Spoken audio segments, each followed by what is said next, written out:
So obviously I'm very excited for the witch hunt tour. I'm already kind of dressed up. I'm in Halloween mode. It's the most magical time of the year. It is. When you do Halloween, like you give Heidi Klum a run for her money when it comes to the costuming. I know you go all out for Halloween. I remember even back when you were on Idol, you said you love to like play dress up. So of course, you know, I'm curious, actually, as you growing up, Halloween and being able to dress in costumes must have been a really great way to express yourself. You know, it's like the one time a year that all boys can wear makeup, wear glitter, wigs, you know, whatever cosplay is, whatever fantasy they have. Do you have any childhood memories of like is that why Halloween is so important to you? I think there's some parallels there. There was no limit. There was no like holding back. You could just kind of do whatever you wanted, you know? And it's interesting you mentioned cosplay, things like that. I feel like in more recent years, there's been this whole movement of like the cosplay thing is like a big deal now. It's a big scene. I don't really think that was necessarily the case when I was a kid. I don't know if that was like a thing. And even just the way like makeup has become such a thing, you know, and probably because we're all on social media. But, you know, you go on like TikTok or Instagram now and there's just like tons of people with makeup tutorials and channels and a lot of guys. And I think when I was younger, I felt kind of like an odd one for liking that stuff. And there's a lot of guys out there that are playing with makeup, which is great. And it's not even mutually exclusive to sexuality anymore. I mean, it's, you know, and it wasn't in the 70s and the 80s, which is what's so funny. I always say to people like, you know, I remember when I first came out into the scene and I was getting like a lot of like kind of cringeworthy questions in the press about like, what mascara do you use? I'm like, do you ask a woman that? Like what? But you know, I think it was just a weird time. It was a time of transition. And now I don't think it's much of it's not really like a thing, you know what I mean?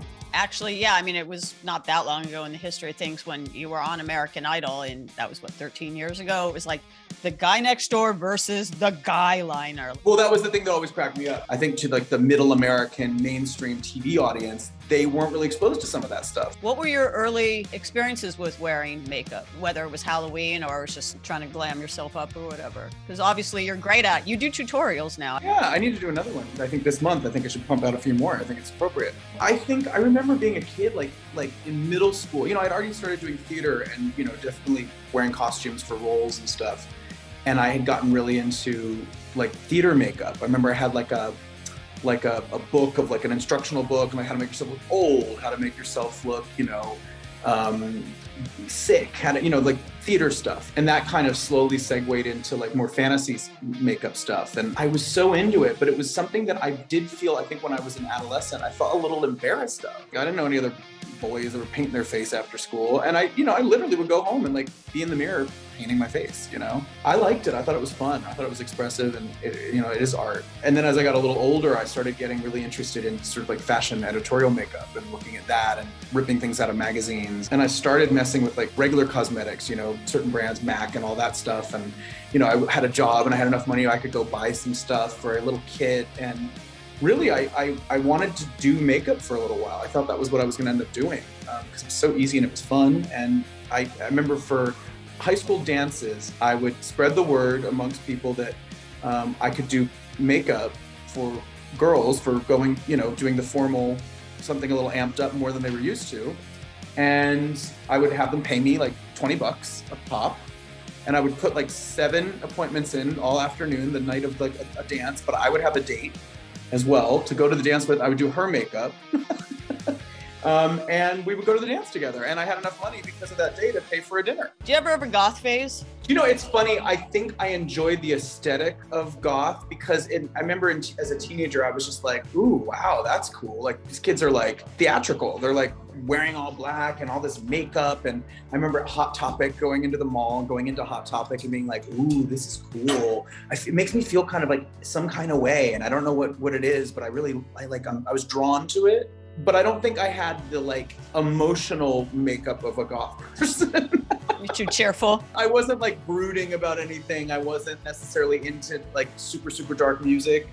But I skimmed around. I listened to like 9 Inch Nails and Marilyn Manson and stuff around that time in the 90s that was sort of dark and grungy, I guess.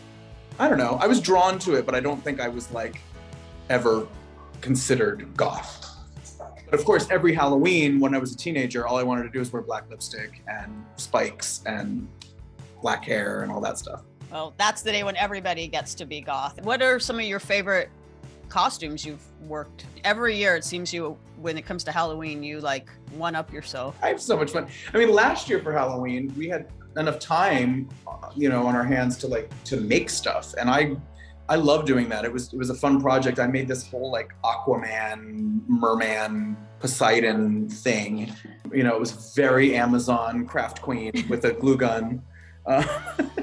And prosthetics from Etsy. I went all out. That werewolf guy that I was one year, that was pretty wild. I was walking into a party and people didn't even know it was me. Plenty of vampire looks to be proud of. Plenty of devil looks. I like the classic like archetypal monsters, but then putting like a sort of me twist on it, making it kind of glam and kind of fashion. You must have seen a lot of people kind of go as you for Halloween. I don't think I've ever actually seen anybody around Halloween dressed as me, but I have seen online Adam Lambert wigs. Yeah, I've seen that too, but it's like the emo wig. It's like the blue with the blue. Yeah, but it's funny because it's like, wow, okay. Well, I guess you've made it when they're making Halloween accessories after you. And I've seen some drag kings do me online. I've seen some videos, which is very cool. If someone was going to dress as you for Halloween, what is like your most iconic, like kind of recognizable outfit that you would say, this is the outfit to?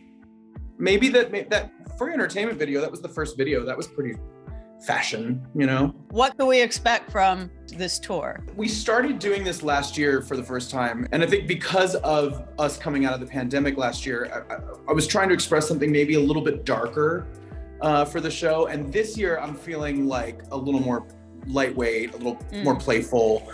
I think the show will be a lot of fun. And there's a lot of covers in the set this year. So there's like a lot of songs that I haven't done before. Are you going to do Bela Lugosi's Dead by Bauhaus? I'm just going to volunteer that as a suggestion. Not that one. That's a good one, but not that one. But I am doing a Depeche Mode situation.